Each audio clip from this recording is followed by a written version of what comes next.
Hello! Welcome back to ఈ తరం కథలు. ఈరోజు కథ 'angry husband' episode number 30.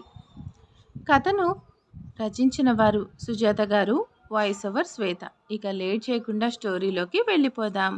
Please వెళ్ళే ముందు వీడియోకి చిన్న లైక్ చేసి హైప్ ఇవ్వండి. ఓకే. జై ఎంత సీరియస్గా పైకి వెళ్తాడో అంతే ఫాస్ట్గా మళ్ళీ కిందకొస్తాడు. ఆ వీడియోలో ఉన్న అబ్బాయికి తన చేతిలో ఉన్న గన్ గురిపెట్టి, ఇప్పుడు నిజం చెప్పు అంటాడు జై. గన్ చూడగానే అందరూ భయపడతారు. ఆ అబ్బాయి కూడా భయపడి, సార్, నిజంగానే అక్కడ వాళ్ళు వీడియో చూశారు. అప్పుడు నేను అది ఎప్పుడు తీశారో చెప్పాను. ఆ వీడియో వాళ్ళకి కావాలి అన్నారు. దక్షతో స్వీట్ మెమరీ నేనివ్వను అని చెప్పాను.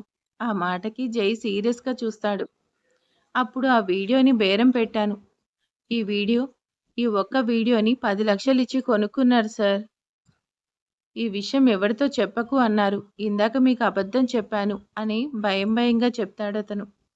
జై కన్నింగా నవ్వి, ఇక వీణ్ణి బయటకు పంపించండి అని సర్వెంట్స్కి చెప్తాడు.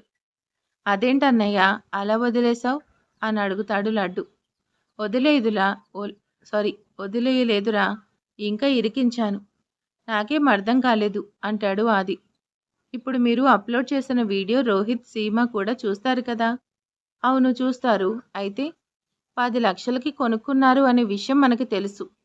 కానీ మనకి వీడియోలో ఉన్నది మాత్రమే తెలుసు అని అనుకుంటారు.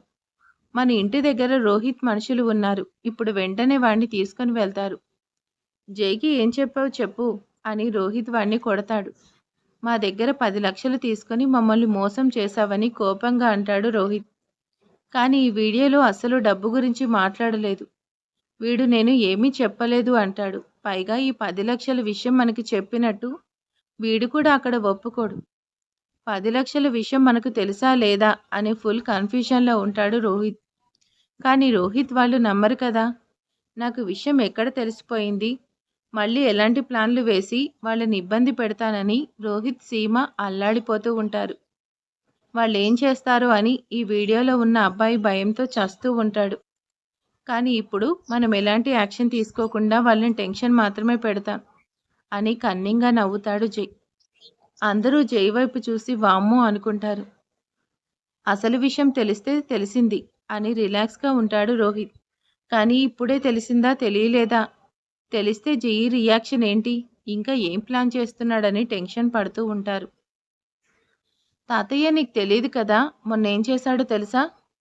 రోహిత్ వాళ్ళ ఆఫీస్లో మన మనుషులు 25 మంది ఉన్నారని అబద్ధం చెప్పి వారిని టెన్షన్ పెట్టాడు అన్నయ్య.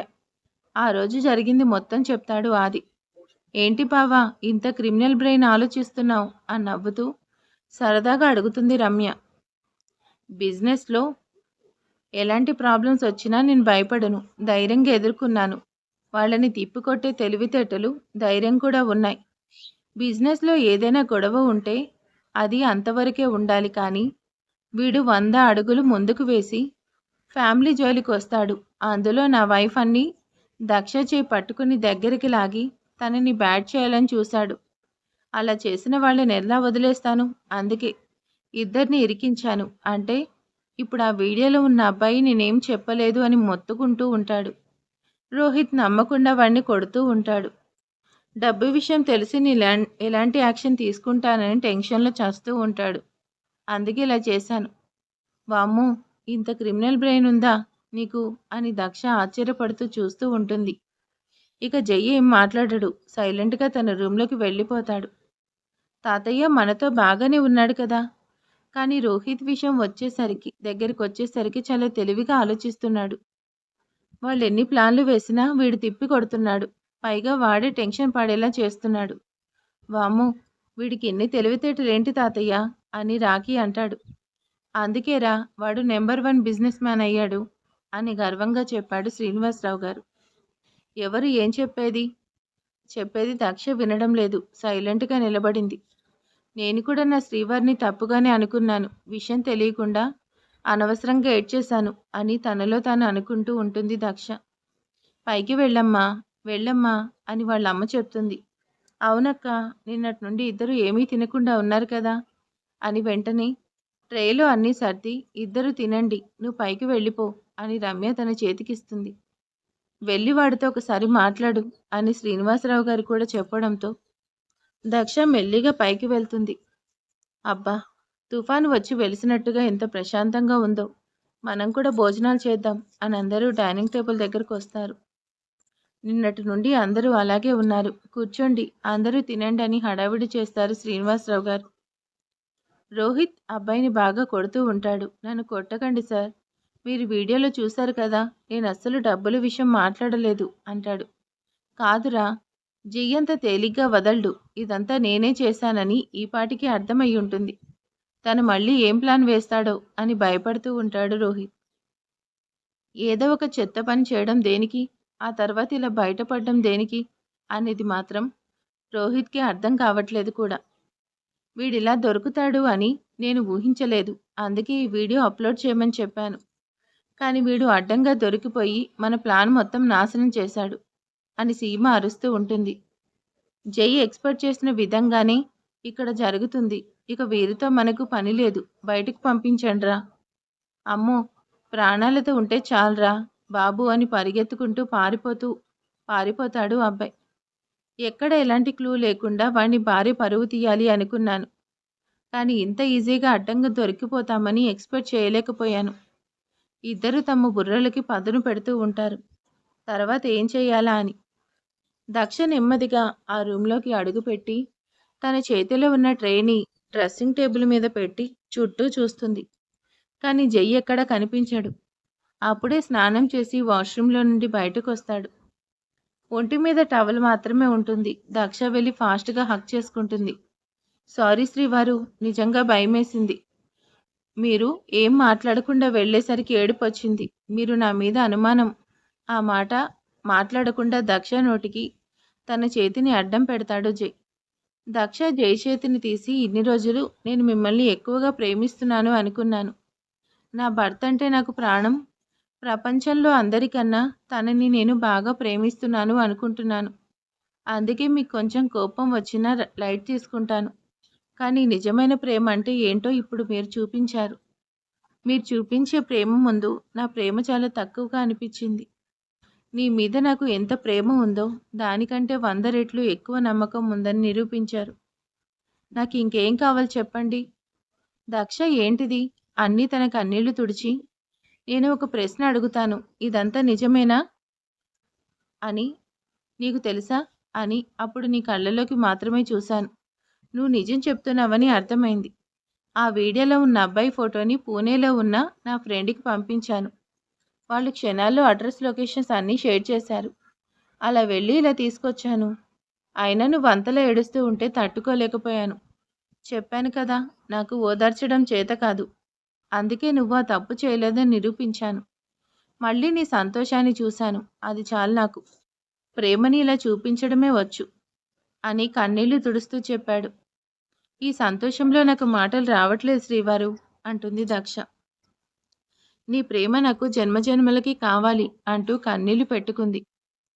ఇంకెప్పుడు నువ్విలా ఏడవకూడదు, నాకు నచ్చదు. అది కూడా అరుస్తూ ఉన్నట్టే చెప్తాడు. వెళ్ళి ఫ్రెష్ అవ్వు. నిన్నటి నుంచి నిరాహార దీక్ష చేస్తున్నావు కదా, ఇప్పుడు తినిపిస్తాను అంటాడు. దక్ష నైట్ డ్రెస్ తీసుకొని వాష్రూంలోకి వెళ్తుంటే జై తనని ఆపి తనకి నచ్చిన light cream colour sari with black blouse అది తీసి తన చేతిలో పెడతాడు. 10 నిమిషాల్లో ఫ్రెష్ అయ్యి జైకి ఇచ్చిన చీర కట్టుకొని బాల్కనీలో నిలబడి ఉన్న జై దగ్గరకు వస్తుంది. వాళ్ళు బాల్కనీలో ఏర్పాటు చేసుకున్న చిన్న డైనింగ్ టేబుల్ మీద అన్నీ సర్ది పెడతాడు. తనని కూర్చోపెట్టి ప్లేట్లో అన్నం కలిపి దక్ష నోట్లో పెడతాడు. జై చూపించే ప్రేమకి ఉక్కిరిబిక్కిరవుతుంది దక్ష. తను లేచి వెళ్ళి జై ఒడిలో కూర్చుంది. ఏంట్రా, ఇంకా మూడు నుంచి బయటికి రాలేదా అంటాడు జై. దక్షకి సంతోషంలో మాటలు రావట్లేదు. జై ఫేస్ని చేతిలోకి తీసుకొని తప్పకుండా మొహం మొత్తం ముద్దులతో ముంచెత్తుతుంది. నిజంగా నేను చాలా అదృష్టవంతురాల్ని. అబ్బో, ఎందుకో అని తనకి గోరుముద్దలు పెడుతూ అడుగుతాడు. ఇంత సీరియస్గా ఉండి భర్త వచ్చాడు కదా అందుకేనా? కానీ తన మొహంలోకి తొంగి చూస్తూ అడుగుతాడు. కాదు, ఒక యాంగ్రీ యంగ్ మ్యాన్ నా లైఫ్లోకి వచ్చినందుకు. ఆ మాట వినగానే ఆశ్చర్యంగా జైకి కోపం రాకుండా నవ్వుతూ తన తల మీద చిన్న మొట్టికాయ వేస్తాడు. ఇద్దరు భోజనాలు ముగించి ఉయ్యాల బల్ల మీద కూర్చొని ఉంటారు. ఎప్పుడు జై దక్ష ఒడిలో పడుకుంటాడు. కానీ ఇప్పుడు దక్షనే జై ఒడిలో పడుకుంది. ఏంట్రా ఏమైంది? ఇంకా అదే తలుచుకుని బాధపడుతూ ఉండాలా? బాధ కాదు శ్రీవారు. ఎంత హ్యాపీగా ఉందో తెలుసా? నాకు కూడా చాలా హ్యాపీగా ఉంది అని వంగి తన బుగ్గ మీద ముద్దు పెడతాడు. శ్రీవారు "హ్మ్, శ్రీవారు ఏంటో చెప్పరా? నాకేదైనా కావాలని రాగాలు పోతూ అడుగుతుంది. ఏదైనా అంటే నాకెలా అర్థమవుతుంది? దక్ష వెంటనే లేచి కూర్చొని తన మెడ చుట్టూ చేతులు వేసి దగ్గరికి లాక్కొని ముద్దు పెడుతూ ఉంది. ఏదైనా కబుర్లు చెప్పొచ్చు కదా అని మురిపంగా అడుగుతుంది. నేను చాలాసార్లు చెప్పాను కదా దక్ష, నాకు అదంతా చేత కాదు. తన భుజం మీద పడుకొని కళ్ళు మూసుకొని మెల్లిగా నిద్రలోకి జారుకుంది. ఇద్దరూ అక్కడే నిద్రపోతారు. బాగా చలిగా అనిపించడంతో జైకి మెలకువ వస్తుంది. ఇంత చలిలో ఇక్కడే ఉంటే దక్షకి హెల్త్ ప్రాబ్లం అవుతుందని తనని లిఫ్ట్ చేసి రూమ్లోకి తీసుకువెళ్తాడు. అప్పటికే చలి కొంచెం వణుకుతూ ఉంటుంది. దక్షకి చలి పడదు. పైగా కొంచెం బ్రీతింగ్ ప్రాబ్లం కూడా అవుతుంది. అందుకనే జై వెంటనే ఆ రూమ్లో హీటర్ ఆన్ చేసి తను వేసుకున్న టీషర్ట్ కూడా విప్పేసి దక్షని గట్టిగా కౌగిలించుకొని ఇద్దరికీ కలిపి బ్లాంకెట్ కప్పి తనకి చలి తగ్గేలాగా చేస్తాడు. జై అలా పట్టుకోగానే కొంచెం వణకడం తగ్గుతుంది. దక్ష కళ్ళు తెరిచి చూసి జైని ఇంకా ప్రేమగా హత్తుకుంటుంది. తెల్లారి నిద్రలేచేసరికి దక్ష తనని గట్టిగా పట్టుకొని ఉండడం గమనిస్తాడు. మెల్లిగా విడిపించుకొని తన బట్టలు సరిచేసి చలిగా ఉండడంతో బ్లాంకెట్ కప్పుతాడు. కొద్దిసేపటికి తర్వాత తనను లేపుతాడు. గుడ్ మార్నింగ్ శ్రీవారు అంటూ మత్తుగా చెప్పి తన ఒడిలో వాలిపోతుంది. జై కొంచెం కోపంగా పక్కకి జరుగుతాడు. మళ్ళీ ఏమైంది స్వామి? నువ్వు మెడిసిన్ సరిగ్గా వేసుకోలేదు కదూ? రాత్రి కొంచెం చలికి ఎంత ఇబ్బంది పడ్డావో తెలుసా? అరే నీకు ఉన్న ప్రాబ్లం మీకు తెలుసు కదా, మెడిసిన్ వాడాలి అని తెలీదా అని ప్రేమగానే తిడుతూ ఉంటాడు. దక్ష దక్ష దగ్గరికి వచ్చి తన మెడ చుట్టూ చేతులు వేసి ఇబ్బంది ఏముంది శ్రీవారు, మీరున్నారు కదా, మిమ్మల్ని ఇలా గట్టిగా పట్టుకొని పడుకుంటాను, ఏదన్నా అదే తగ్గిపోతుంది అని చెప్తుంది దక్ష. దక్ష నేను చెప్తుంటే నీ కామెడీగా ఉందా అని తన చేతులు విడిపించుకుంటాడు. టీచర్ తిడుతుంటే పిల్లలు ఎలా మొహం వేసుకుని కూర్చుంటారు? ఇప్పుడు అలా కూర్చుంది. నేను చెప్తూనే ఉన్నాను, ఈరోజు మెడిసిన్ వేసుకో, ఐస్ క్రీమ్ తినద్దు అని. కానీ నువ్వేమో దానికి రివర్స్లో మెడిసిన్ వేసుకోకుండా ఐస్ క్రీమ్ తింటూ ఉంటున్నావు. రాత్రి నువ్వు అలా ఇబ్బంది పెడుతుంటే నాకు ఎంత బాధగా అనిపించిందో తెలుసా? నా ప్రాణం విలువెలలాడిపోయింది. నేను చెప్పింది వినట్లేదు కదా, నాతో మాట్లాడకు అంటాడు జీ. శ్రీవారు సారీ, ఇక నుంచి మీరు చెప్పినట్టే వింటాను. అంతేకాని మాట్లాడద్దు అనకండి. మీకు తెలుసు కదా, మీతో మాట్లాడకుండా నేను ఉండలేను. ప్లీజ్ ప్లీజ్, ఇక మీద మీరు చెప్పినట్టే వింటాను అని దగ్గరికి వచ్చి గడ్డం పట్టుకొని బ్రతిమలాడింది. అప్పటికి కూడా జై అలానే ఉంటాడు. ఒక ముద్దు పెట్టి నీ మాట వింటాను అంటుంది. క్యూట్ ఫేస్ పెట్టి సరే వెళ్ళి ఫ్రెష్ అవ్వు అంటాడు. మీరు చెప్పినట్టు చేస్తున్నాను చూసారా, రోజు హాట్ వాటర్తో స్నానం చేస్తున్నాను, రోజంతా హాట్ వాటర్ తాగుతున్నాను, అయినా కానీ మీరు చెప్పినట్టు వినట్లేదని అంటున్నారు. మేడం మీరు హాట్ వాటర్ తాగుతున్నారు, ఆ తర్వాత ఒక డజన్ ఐస్ క్రీమ్లు తింటున్నారు. అవును, అసలు ఐస్ క్రీమ్ తెచ్చిన వాళ్ళకి బుద్ధి లేదు. ఎవరు తెమ్మన్నారు అంటుంది. నీకోసం తెస్తే ఇలా మాట్లాడతావా అని అడుగుతాడు జై. అవును, మీరు నా కోసం తెచ్చారు. మా శ్రీవారు ఇంత ప్రేమగా తెచ్చిన తర్వాత నేను తినకపోతే బాధపడతారు కదా. మీరు బాధపడితే నేను చూడలేను కదా, అందుకే తిన్నాను. ఆహా, పొరపాటు చేసి కూడా ఈ రకంగా కన్విన్స్ చేయడం అందరికీ చేత కాదు తల్లి. నీ హెల్త్ గురించి పట్టించుకోకుండా ఉంటే ఎలా? ఇక నుంచి బాగా కేర్ తీసుకుంటాను. శ్రీవారు అని జై బుగ్గ మీద ముద్దు పెట్టి ఫాస్ట్గా తన బట్టలు తీసుకుని బాత్రూంలోకి పరిగెడుతుంది దక్ష. రాక్షసి అని ముద్దుగా అనుకొని బుగ్గని తడుముకుంటూ నవ్వుకుంటాడు. ఇద్దరూ ఫ్రెష్ అయి కిందకి రాగానే జై అందరి మొహాల్లోనూ సంతోషాన్ని గమనిస్తాడు. అల్లుడు గారికి మేము వెళ్ళొస్తాం అంటారు చంద్రశేఖర్. ఎప్పుడు వచ్చినా వెళ్ళిపోతానని అంటారు, మా ఇంట్లో 2 రోజులు ఉండొచ్చు కదా అంటారు శ్రీనివాసరావు గారు. అరుణ చంద్రశేఖర్ ఒకరి మొహాలు ఒకరు చూసుకుని ఏదో ఇబ్బంది పడుతున్నట్టు అనిపిస్తుంది జైకి. ఏంటత్తయ్య గారు ఏమైంది అంటాడు. ఏం లేదు బాబు, మేము నార్త్ ఇండియా టూర్ వెళ్దాం అనుకున్నాను. ఆఫీస్ తరఫున కొలీగ్స్ అందరం కలిసి ప్లాన్ చేశాం. నిన్న ఈ ప్రాబ్లం వల్ల రాము అని చెప్పాం. కానీ ఇప్పుడు ప్రాబ్లం తీరిపోయింది కదా, వెళ్దాం అంటుంది మీ అత్తయ్య. హ్యాపీగా వెళ్ళిరండమ్మా, హ్యాపీ జర్నీ అంటూ బాగా చూసిరండి అంటుంది. అది కాదు దక్ష. ఏంటో చెప్పండి మావయ్య గారు. మేమిద్దరం ఊరు వెళ్తే శ్రేష్ఠ ఒక్కతే ఇంట్లో ఎలా ఉంటుంది? అసలే పరిస్థితి బాలేదు. తను ఒంటరిగా ఉండడం నాకు ఇష్టం లేదు. తనేమో నేను హాస్టల్లో ఉంటాను ఈ 10 రోజులు అంటుంది శ్రేష్ఠ. హాస్టల్లో కూడా ఎందుకు? మీరు దక్షను ఒక 10 రోజులు పంపిస్తే అక్క చెల్లెలిద్దరూ తోడుగా ఉంటారు అంటాడు చంద్రశేఖర్ గారు. ఏంటి 10 రోజులు దక్షని పుట్టింటికి పంపించాలా? ఈ మాట వినగానికే జై గుండె జారిపోతుంది. జై ఎక్స్ప్రెషన్ చూసి నవ్వుకుంటుంది దక్ష. నేను ఇంత టెన్షన్ పడుతుంటే నీకు నవ్వొస్తుందా అంటాడు మెల్లిగా. అక్కడ దక్షనే కాదు, అందరూ జై పరిస్థితి అర్థం చేసుకుని ముసిముసిగా నవ్వులు నవ్వుతూ ఉంటారు. అందరి వైపు చూసి ఒక లుక్ ఇస్తాడు. అందరూ సైలెంట్ అయిపోతారు. మావయ్య గారు, అసలు దక్షని అక్కడ పంపించడం దేనికి? అప్పుడు ఇద్దరు ఒంటరిగా ఉండాలి. అది కూడా అంత సేఫ్ కాదు కదా. మీరు చెప్పినట్టే అసలే పరిస్థితులు బాగాలేదు.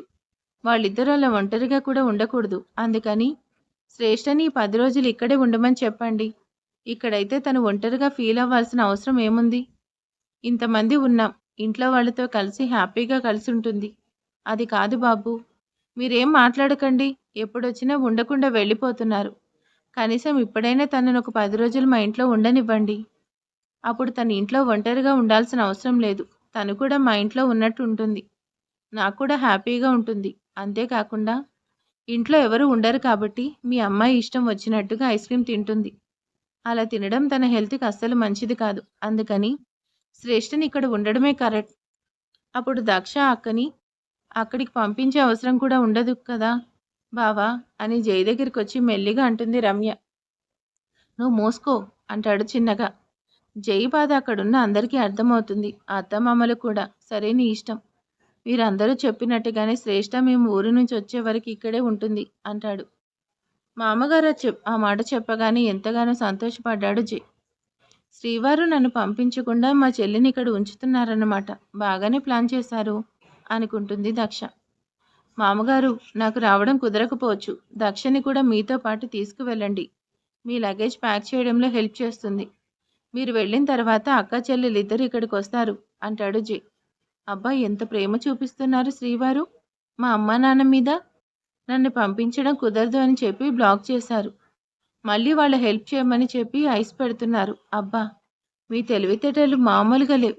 కొంచెం నాకు కూడా ఇవ్వచ్చు కదా అంటుంది దక్ష చాలా చిన్నగా. అంతకుముందు ఇంకా ఎక్కువగా ఉండేవి దక్ష. నిన్ను పెళ్లి చేసుకున్నాక తర్వాత కొంచెం తగ్గాయి అంటాడు. ఇదేం బాలేదు. ఏదో ఒకటి అంటూనే ఉంటారు నన్ను. దక్ష అందరికీ బ్రేక్ఫాస్ట్ పెట్టు అని టాపిక్ డైవర్ట్ చేసి అందరినీ డైనింగ్ టేబుల్ దగ్గరికి తీసుకొస్తాడు. అందరూ బ్రేక్ఫాస్ట్ చేసి ఎవరి డ్యూటీకి వాళ్ళు వెళ్ళడానికి రెడీ అవుతూ ఉంటారు. ఇక డ్రైవర్ని పిలిచి కారులో చంద్రశేఖర్, అరుణ, దక్ష, శ్రేష్ఠ నలుగురు వాళ్ళ ఇంటికి వెళ్ళిపోతారు. జై ఏదో ఆలోచిస్తూ ఉంటాడు. మరీ అంత ఆలోచించకు బావా. అక్క కొద్దిసేపట్లో వచ్చేస్తుంది. దానికి తమరు ఇంత డల్గా ఉండాల్సిన అవసరం లేదు అంటాడు రాకీ. అందరూ అక్కడే ఉండడంతో ఆ మాట వినగానే నవ్వుతారు. ఒరే రాకీ, నోరు మూసుకొని వెళ్ళు. ఇంకొక వారం రోజులు నేను చెప్పినట్టు మీ ఇద్దరు ఆఫీస్కి వచ్చి తీరాలి అంటాడు. ఓకే అన్నయ్య, సరే బావా అని చెప్పి వెళ్తారు. బావా మర్చిపోయి అక్క దగ్గరికి వెళ్తావేమో, నువ్వు వెళ్లాల్సిన ఆఫీస్ ఇటు అని చెప్పేసి రమ్య కూడా పరిగెత్తుతుంది. చీచి, అడ్డంగా దొరికినట్టున్నాను అనుకుని గబగబా వెళ్ళిపోతాడు జై. వర్ధిని గారు, శ్రీనివాసరావు గారు నవ్వుకుంటారు. మళ్ళీ అప్లోడ్ చేసిన వీడియో కూడా రామచంద్ర గారు చూస్తారు. వాళ్ళ మీద ఎంత కోపం ఉన్నా దక్ష గురించి అలా మంచి న్యూస్ వినగానే చాలా సంతోషపడ్డాడు. దక్ష, శ్రేష్ఠ ఇద్దరూ కలిసి లగేజ్ మొత్తం ప్యాక్ చేసి వాళ్ళ అమ్మా నాన్న బస్ ఎక్కించి జాగ్రత్తగా అన్నీ చెప్పి శ్రేష్ఠ లగేజ్ ఇంటికి తీసుకొస్తారు. ఇంటికి వచ్చేసరికి అందరూ హాల్లోనే ఉంటారు. వెల్కమ్ శ్రేష్ఠ అంటారు అమ్మాయిలు ముగ్గురు. Thank you. ఒక 10 రోజులు నా గొడవ మీరు భరించాల్సిందే. శ్రేష్ఠ, నువ్వు గెస్ట్ రూమ్లోకి ఉంటావా? ఒంటరిగా ఉండడానికి భయంగా అనిపిస్తే ఐశ్వర్య రూమ్లో కానీ, రమ్య, సౌమ్య వీళ్ళ ముగ్గురులో ఎవరి రూమ్లో అయినా నువ్వు అడ్జస్ట్ అవ్వచ్చు. శ్రేష్ఠ వాళ్ళ అక్క దగ్గరికి వచ్చి నేను నీ రూమ్లో అడ్జస్ట్ అవుతానక్క అంటుంది. శ్రేష్ఠ, ఏంటి నీ అల్లరి? తాతగారు వింటే బాగోదు. సైలెంట్‌గా ఉండు. చిన్నగా చెప్తుంది దక్ష. అక్క అంత భయపడకు. భయమెందుకు శ్రేష్ఠ అంటాడు జై. అదేం లేదు బావా. నేను కూడా అదే చెప్తున్నాను. నాకేం భయం లేదు. అందుకే నేను గెస్ట్ రూమ్‌లో ఉంటాను అని. ఎందుకంటే నాకు ఎగ్జామ్స్ జరుగుతున్నాయి. కొంచెం చదువుకోవాలి కదా! మళ్ళీ లైట్ ఆన్ చేసి చదువుకుంటే వాళ్ళకి డిస్టర్బెన్స్ ఎందుకు? నేను హ్యాపీగా గెస్ట్ రూమ్‌లో ఉంటాను అంటుంది శ్రేష్ఠ. సర్వెంట్స్‌ని పిలిచి శ్రేష్ఠ లగేజ్ మొత్తం గెస్ట్ రూమ్‌లో పెట్టిస్తారు. శ్రేష్ఠ ఇక్కడ నువ్వేం మొహమాట పడకు. లేదు ఏం కావాలన్నా ధైర్యంగా అడగొచ్చు. ఫ్రీగా అడగొచ్చు. ఎందుకంటే ఇది మీ అక్క ఇల్లు. నీకు హక్కు ఉంటుంది అంటారు శ్రీనివాసరావు గారు. థ్యాంక్ యూ తాతయ్య. నాకు అడిగే అవసరం రాదు అనుకుంటున్నాను. ఎందుకంటే అక్క బావ ఉన్నారు కదా! వాళ్ళు చూసుకుంటారులే. సరే సరే లేట్ అవుతుంది. ఇక అందరూ వెళ్ళి పడుకోండి అంటారు. శ్రేష్ఠ ఏదైనా అవసరమైతే ఊరుకో అక్క. నేనేమైనా చిన్నపిల్లనా? ఇన్నిసార్లు చెప్తున్నారు. గుడ్ నైట్ అక్క అని చెప్పి రూమ్‌లోకి వెళ్ళి డోర్ క్లోజ్ చేసి చాలా బావుంది అనుకుని బుక్స్ తీసి చదవడం మొదలు పెడుతుంది. దక్ష కూడా రూమ్‌లోకి వెళ్ళేసరికి ఏంటి శ్రీవారు మొత్తానికి నన్ను పుట్టింటికి పంపించకుండా మీ మరదల్ని తీసుకొచ్చి ఇంట్లో పెట్టుకున్నారు. Very good. నీకు ఒక నిజం తెలుసా? నేను నిన్ను పుట్టింటికి పంపించాలనుకున్నాను. ఓహో! అలాగా శ్రీవారు. మరెందుకు పంపలేదు? అదే నువ్వక్కడ ఉంటే ఊరుకుంటావా? ఇలాంటివి ఐస్ క్రీమ్‌లు తెగ తిని రాత్రిలాగా ప్రాబ్లమ్ అవుతుంది కదా! అందుకే వద్దు అని చెప్పాను. ఇక్కడ నేనుంటేనే నా కళ్ళు కప్పి డజన్ల కొద్దీ తింటున్నావు. ఇక ఒంటరిగా ఉంటే చెప్పే పనేముంది? టన్నుల కొద్దీ తింటావు. అప్పుడు నీకు హెల్త్ బాగా లేకపోతే నేనే కదా డియర్ బాధపడాల్సింది అని వెనుక నుంచి తనని హగ్ చేసుకుని ముద్దు ముద్దుగా మాట్లాడతాడు. ఆ ముద్దుకి మెల్లిగా కళ్ళు మూసుకుని అబ్బో! నా మీద ప్రేమ ఎక్కువవుతుంది. అంటే లేదా? ఉంది మహాప్రభు ఉంది. కొంచెం కాదు చాలా ఉంది. చాలా అంటే ఎంత చెప్పు చూద్దాం అంటాడు జై. ఆ ఆకాశమంత ఉంటుంది. జై వైపు తిరిగి ఆ ఆకాశమంత ప్రేమ మొత్తం నాకే సొంతం కావాలి. ఇకెవరికీ స్పేస్ ఉండకూడదు. దక్ష డియర్ నువ్వు అస్సలు టెన్షన్ పడాల్సిన అవసరం లేదు. నా లైఫ్‌లో నువ్వు తప్ప ఇంకొకరికి స్పేస్ ఉండదు. మరి రేపు మన పిల్లలు పుడితే? అబ్బో! చాలా ఆరాటంగా ఉంది ఆ అమ్మాయి గారికి. ఎంతమంది కావాలేంటి? నేను అడిగిందది కాదు. రేపు మన పిల్లలు పుడితే మనకెలా స్పేస్ ఇస్తారు? దక్ష డియర్ మనం అంటే మన పిల్లలతో సహా పిల్లలు మాత్రమేనా? కొంపతీసి ఇంకెవరైనా? నాకెందుకు డౌట్ కొడుతుంది అని అడుగుతుంది. జై తన చెవి మెలిపెట్టి నిన్ను నా ప్రాణం కన్నా ఎక్కువగా చూస్తుంటే నన్నింత మాట అంటావా? అబ్బా వదలండి శ్రీవారు నొప్పిగా ఉంది. అయినా నా పిచ్చి గాని తమరికి దెబ్బకెవరికైనా పారిపోవాల్సిందే. నాకు తెలీదా? తమరికి నేను మాత్రమే చాలు. ఇంకెవరూ అవసరం లేదు. ఒక్క పెళ్ళికి ఇంట్లో వాళ్ళకి చుక్కలు చూపించారు. ఇంక రెండో పెళ్ళంటే వీళ్ళందరికీ నక్షత్ర మండలాలకు వెళ్లాల్సొస్తుంది అని నవ్వుతుంది దక్ష. అర్థమైంది కదా! నువ్వు చాలు. ఇంక నీకు అర్థం కాలేదు కదా! అర్థమయ్యేలా చెప్తాను పద డియర్ అంటాడు. ఇప్పుడు అలాంటివి అవసరం లేదులే శ్రీవారు. నాకు కావాలి కదా డియర్ అంటూ తనని మెల్లిగా ముగ్గులోకి దించుతాడు. పాపం ఇంత జరిగినా తర్వాత దక్ష మాత్రం ఎలా కాదు అంటుంది. జై చూపించే ప్రేమకి చేసే చిలిపి పనులకు హ్యాపీగా ఉంది. ఎవరికి ఎటువంటి ప్రాబ్లం రాకుండా జై చూసుకుంటున్నాడు. ఆ రోజు ఆదిని రాఖీని ఇద్దరిని ఆఫీస్కి తీసుకెళ్ళి వాళ్ళకి బాధ్యతలు అప్పగిస్తాడు జై. ఎందుకంటే తాతయ్యకి అన్నయ్యకి చెడ్డ పేరు తీసుకురాకూడదు కదా. ఇద్దరు చాలా కష్టపడుతున్నారు అని తెలుసుకోవడానికి నెరవేర్చుకోవడానికి లడ్డు కూడా షార్ట్ ఫిలిం తీయడంలో బిజీగా ఉన్నాడు. వీళ్లతో పాటు రమ్యని కూడా గార్మెంట్స్ ఫ్యాక్టరీలో కూర్చోపెడతాడు. లడ్డు కూడా అప్పుడప్పుడు వెళ్తూ ఉంటాడు. దక్ష వాళ్ళ అమ్మ వాళ్ళ టూర్ నుంచి వచ్చేస్తారు. వాళ్ళు వచ్చిన తెల్లారి శ్రేష్ఠ వెళ్ళిపోతుంది. రోజులన్నీ చాలా ప్రశాంతంగా హాయిగా సంతోషంగా గడిచిపోతున్నాయి. ఇలా ఉంటే నాకు నచ్చదు కదా హీ చూస్తూ ఉండండి. ఇదే రైటర్ గారి ఇన్నర్ ఫీలింగ్. ఇప్పుడు మూర్తి గారికి డబుల్ డ్యూటీ వేస్తాడు జై. ఒక 10 రోజులు రాఖీ దగ్గర, ఒక 10 రోజులు ఆది దగ్గర ఉండమని చెప్పాడు. మూర్తి గారు కూడా సంతోషంగా ఒప్పుకుంటారు. ఈ వయసులో మూర్తి గారు ఇబ్బంది పడకూడదని ప్రతిరోజు ఇంటికి కారు పంపిస్తాడు. జైబాబులో వచ్చిన ఈ మార్పు బాగా నచ్చుతుంది మూర్తి గారికి. ఎక్స్క్యూజ్ మీ సార్ లోపలికి రావచ్చా అని అడుగుతాడు శేఖర్. సారీ. అక్కడే కూర్చొని ఫోన్ మాట్లాడుతున్న ఐశ్వర్యతో. రండి. ఎవరు మీరు? ఎవరి కోసం వచ్చారు అని అడుగుతుంది. శేఖర్ మాత్రం మాట్లాడకుండా ఐశ్వర్య వైపు చూస్తూ ఉంటాడు. హలో అని తన మొహం మీద చిటిక వేసి ఎవరు కావాలి అని గట్టిగా అడిగింది. శేఖర్ తడబడుతూ అది నేను జై కోసం వచ్చాను అంటాడు.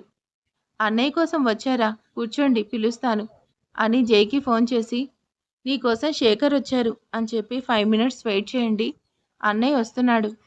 తన రూమ్లో వెళ్ళబోతుంది. హలో మేడం, నేనెవరో తెలీదు. నన్ను ఇంత పెద్ద ఇంట్లో ఇలా వదిలేసి ఒంటరిగా వదిలేసి వెళ్ళిపోతే ఎలా? మీరు మా అన్నయ్య కోసం వచ్చారు, 5 నిమిషాలు వస్తాడు, వెయిట్ చేయండి అంటుంది. మీరు లోపలికి వెళ్ళాక మీ అన్నయ్య కిందకొచ్చి గ్యాప్లో నేను ఇక్కడ దొంగతనం చేస్తే, అంటే ఇక్కడ బాంబు పెట్టి వెళ్ళిపోతే, లేదంటే ఇంకేమైనా చేస్తే? ఆ మాటలకు ఐశ్వర్య మొహంలో భయాన్ని గమనిస్తాడు శేఖర్. అందుకే కొత్త వాళ్ళని ఇలా వదిలేసి వెళ్ళకూడదు అంటాడు. అవును, గెస్ట్ని ఇలా వదిలేసి వెళ్ళడం మేనస్ కాదు అని ఫ్రిడ్జ్లో నుంచి కూలింగ్ తీసుకొచ్చి శేఖర్కి ఇచ్చి తన ఎదురుగా కూర్చొని ఉంటుంది. పాపం శేఖర్ చెప్పిన మాటలు నిజమే అనుకుని కొంచెం కంగారు పడుతూ ఉంటుంది ఐశ్వర్య. అన్నయ్య త్వరగా వస్తే బావుండు అనుకుంటుంది. శేఖర్ మాత్రం మెల్లిగా కూల్ డ్రింక్ తాగుతూ ఐశ్వర్యని గమనిస్తూ ఉంటాడు. లెగ్గింగ్ టాప్ వేసుకొని సింపుల్గా, మెడలో చైన్, హెయిర్ మొత్తం పైకి లాంగ్ హెయిర్ బ్యాండ్ వేసుకుంటుంది. ఐశ్వర్య శేఖర్ వైపు చూస్తుంది. ఇద్దరి చూపులు ఒక క్షణం కలుసుకొని విడిపోతాయి. కాఫీ చాలా బాగుంది అంటాడు. ఐశ్వర్య చిన్నగా నవ్వి అది కాఫీ తాగు. కాఫీ కాదు, అదే టీ బాగుంది. టీ కూడా కాదే, అదే జ్యూస్ చాలా చక్కగా చేశారు, ఇట్స్ వెరీ టేస్టీ. అది జ్యూస్ కూడా కాదు అని 2 చేతులు ఫోల్డ్ చేసి శేఖర్ వైపు చూస్తుంది. శేఖర్ ఛీ, ఇలా దొరికిపోయాను అని చెవి పక్కన చేతితో రుద్దుతూ సారీ, కూల్ డ్రింక్ చాలా బాగుంది అంటాడు. బానే ఉంటుంది, ఎందుకంటే నేను చేయలేదు కదా, కంపెనీ తయారు చేసింది కదా, బాగానే చేస్తారు అంటుంది. థ్యాంక్స్. జై రావడం చూసి ఓకే అన్నయ్య బాయ్ అని చెప్పి శేఖర్ వైపు చూసుకుంటూ తన రూమ్లోకి వెళ్ళిపోతుంది ఐశ్వర్య. ఏంట్రా ఇలా వచ్చావు? జై నీకు ఒక ఇంపార్టెంట్ న్యూస్ చెప్పాలి. ఏంటి? ఇద్దరు కొద్దిసేపు మాట్లాడుకుంటారు. ఆ తర్వాత శేఖర్ బయలుదేరతాడు. బయలుదేరే ముందు మాత్రం ఐశ్వర్య రూమ్ వైపు చూస్తాడు, ఒకసారి కనిపించకుండా ఉంటుందా అని. కానీ తను బయటికి రాదు. సరే మనకి ఇంతే అనుకుని వెళ్ళిపోతాడు శేఖర్. గార్డెన్ మొత్తం చూసుకుంటూ వెరీ నైస్ అనుకుంటూ చుట్టూ చూసుకుంటూ చాలా బాగా మెయింటైన్ చేస్తున్నారు అని రౌండ్లు తిరిగి మొత్తం చూస్తూ ఉంటాడు. కిటికీలో నుంచి ఐశ్వర్య తనని చూడడం గమనిస్తాడు. శేఖర్ కూడా సడన్గా ఆగి ఐశ్వర్యని చూస్తాడు. తను సడన్గా అక్కడి నుంచి తప్పుకుంటుంది. ఇది చాలు మనకి అని నవ్వుకుంటూ వెళ్ళిపోతాడు. ఐశ్వర్య కూడా శేఖర్ తన వైపుకు చూసిన చూపులే గుర్తు చేసుకుని సిగ్గుపడుతుంది. ఏంటి రాఖీ, రాత్రి చాలా లేటుగా వచ్చావు అని అడుగుతుంది దక్ష. కొంచెం లేట్ అయింది అక్క, వర్క్ చేయడమే కాదు కొంచెం హెల్త్ కూడా జాగ్రత్త చూసుకో అంటుంది చాలా ప్రేమగా. హలో మేడం, ఇన్ని రోజుల నుండి తాతయ్య నేను ఇంత కష్టపడుతున్నా ఒక్కరోజైనా మా ఇద్దరికి ఆ మాట చెప్పావా? తమ్ముడు ఆఫీస్కి వెళ్ళడం మొదలుపెట్టి 10 రోజులు కూడా కాలేదు, ఎలా చెప్తుందో చూడు. అక్క తమ్ముడు మధ్య ప్రేమ కారిపోతుంది పాపం అంటాడు అక్కసుగా. ఆ మాటకు అందరూ నవ్వుతారు. బావ రోజు ఎంత కష్టపడుతున్నాడో నాకు ఇప్పుడు అర్థమైందక్క. ఆ మాటకి జై దక్ష వైపు చూసి కాలర్ ఎగరేస్తాడు.